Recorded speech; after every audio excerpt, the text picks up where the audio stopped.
السلام عليكم، يا رب تكونوا بخير. هعمل أكلة اقتصادية كده جميلة، يا رب تعجبكم إن شاء الله. هعمل صينية بطاطس بطريقة حلوة كده، إن شاء الله تعجبكم. جبت بصلاية كبيرة كده، محترمة كده كبيرة، وجبت حبة سمنة على حبة زيت، وهشوح البصلاية ديت فيها كويس جدا. يعني مش هديها لون، يا دوبك أدبلها يعني، بس مش هتاخد لون يا جماعة، هتدبل بس. نقلب فيها كده علشان مفيش واحدة تتحمر وواحدة لأ يعني.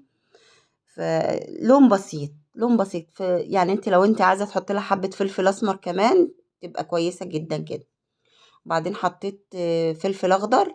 هقلب كل المكونات دي كلها مع بعضيها، يعني والبصل هقلبهم كويس مع بعض، وهنزل البطاطس. بردك البطاطس انا غسلتها وقشرتها وقطعتها حلقات كده، و... وشطفتها كمان مرة، وكنت نقعها في حبة ملح، وهحطهم بردك هحطها على البصل بالفلفل كده. هقلبها بقى تقليبة مظبوطة كده، تاخد من البصل والفلفل، وتاخد من السمن والزيت. تقلب كده كويس مع بعضيها. لو عندك حتة دهنة بردك ممكن تعمليها بالدهنة، ما يعني تبقى حلوة بردك جميلة جدا. قلبيها كويس كده وخليها تتسمخ كده وتبقى حلوة، تشرب من الإيدام بتاعها وكده. حطيت حبة فلفل أسمر، حطيت حبة ملح، وبعد كده هرجع أظبط الملح والفلفل الأسمر بعد ما هشوح البطاطس.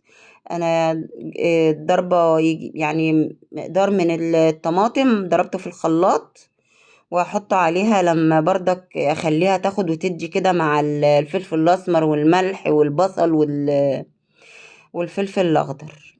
بسم الله ما شاء الله. اعمليها كويس كده بحب علشان يبقى طعمها حلو، يعني هي من غير لحمة، بس بحب إن شاء الله تبقى جميلة. بسم الله ما شاء الله هتطلع حلوة إن شاء الله. قلبيها كويس كده، وبعدين لو بردك في فصين توم ممكن تحطيهم معاها. اهو فصين توم اهون. انا ما بحبش البطاطس بتبقى حامية. ما بحبش صينية البطاطس زيها زي الملوخية كده، ما بتبقى حامية بيبقى طعمها مش حلو.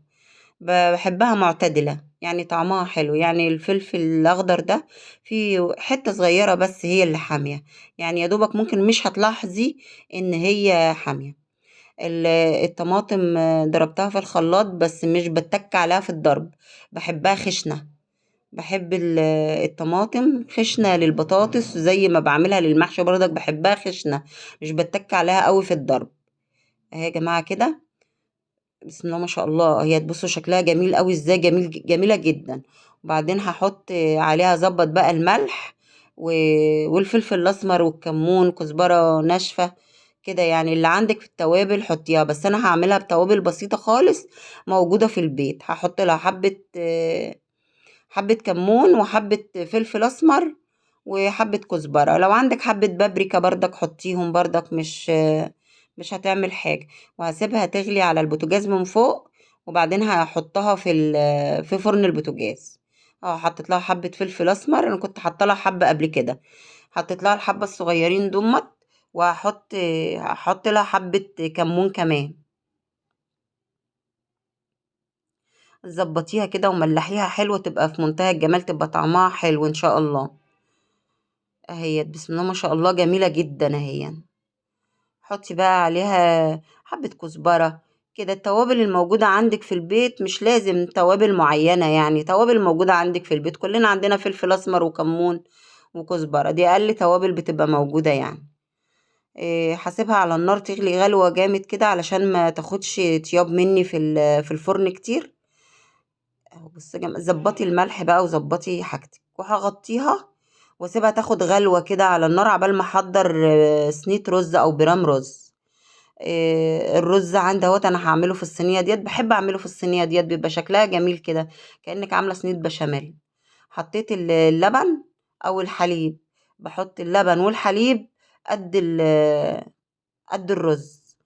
بس بكتر اللبن شويه، يعني مثلا كوبايتين لبن عليهم كوبايه ميه، واحطهم على الرز، قلبه كده كويس، لو عندك حتة قشطة حطيها كده.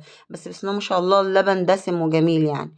الاخر خالص بحط الملح، وهدخلها على الفرن على طول.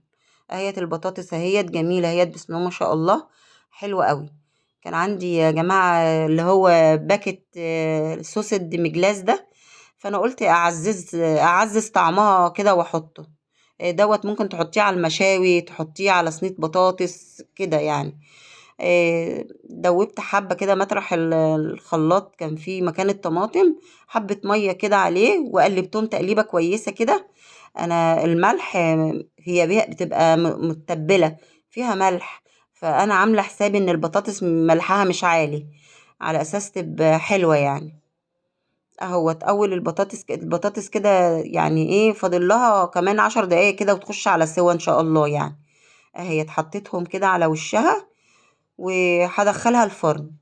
هحطها اللي هو الفرن من تحت، واحط صينية الرز فوق. اهو بسم الله ما شاء الله، هي جميلة جدا. طعمها كان جميل جدا والله يا جماعة، احسن من اي حاجة. حطيتها الرز فوق، وحطيتها هي على العرصة بتاعة الفرن كده يعني، في أول رف يعني. كان عندي بردك حبة شوربة، قلت أعمل طبق ملوخية. الملوخية دي ناشفة يا جماعة، بس هي لونها أخضر كده وجميل. أنا عاملاها أنا يعني، منشفاها عندي في البلكونة، وأنا اللي عاملاها يعني. هي اتحطيت الملوخية، وحطيت بردك بتنجان أعمل بابا غنوج. أهو اتحطيت البتنجانتين دول. وادي الرز اهوت خلاص داخل على سوا، وكمان رفعت البطاطس فوق عشان وشها يحمر. بسم الله ما شاء الله اهي، بسم الله ما شاء الله جميلة جدا. والرز بردك طلع تحفة في منتهى الجمال، بألف هنا. بسم الله ما شاء الله. بصوا يا جماعة صينية الرز عاملة ازاي، جميلة جدا، بتبقى كأنها عاملة زي البشاميل كده، جميلة. بحبها، انا بحب اعمل الرز فيها بردك. اهوت بسم الله ما شاء الله، بسم الله ما شاء الله. قدمت البطاطس مع الرز، ومع طماطم مقطعة، وبتنجان مسلوق، وبابا غنوج. وبسم الله ما شاء الله الأكل كان جميل، والعيش البلدي بتاعنا والرز، بسم الله ما شاء الله كانت الأكلة في منتهى الجمال يعني. بسم الله ما شاء الله، مش شرط يكون فيه لحمة يعني عشان الأكل يبقى جميل. أو حطيت بردك جبنة قديمة جنبهم. بسم الله ما شاء الله. السلام عليكم ورحمة الله.